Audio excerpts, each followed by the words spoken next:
the edge, because if you're not used to pushing the puddle, you really don't want to have to go around an object and meet up with the other side while it's still wet. It's going to make your life easier.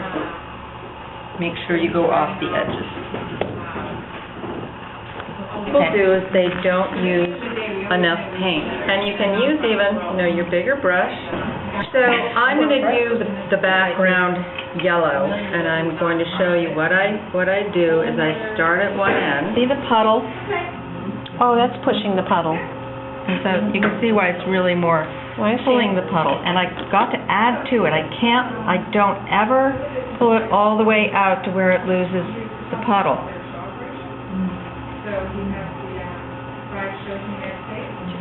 Just stays in the line.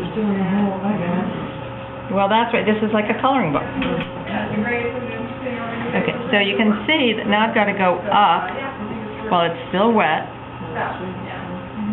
Because you don't go back over it. Whatever you do, don't go back. Just keep it going. So this has got a nice big puddle, and I've got to go in here. So some of it is thinking, and this is why it's good to do first thing in the morning when you've only had half a cup of coffee. I think you like coffee. I love coffee. And your ink is now, you like that? I do like it. Yeah. Some people don't. Gets it into the mix. And when you use colored inks, it really can do some wonderful, beautiful things. And I like experimentation, and I'm really not a nitpicky painter like it looks like I am right now. That's why I like So you things like to this, flow. huh? Yes. You do? Yes. To bleed. Yeah. I think that's expressive. Okay. Yeah, it's texture too. Yeah. A little texture. Okay, so this is why you have to be able to tilt it around and So pull gravity it down. Gravity helps. One thing about this is you want to kind of keep it on its tilt. I didn't end up with too much of a puddle. When you end up with a huge puddle at the bottom, let me show you that, what you do. Because you don't want to put it down and have it bleed back up. So I'm going to fill in this little area. When you get to the bottom of your shape and you've got a big puddle sitting there.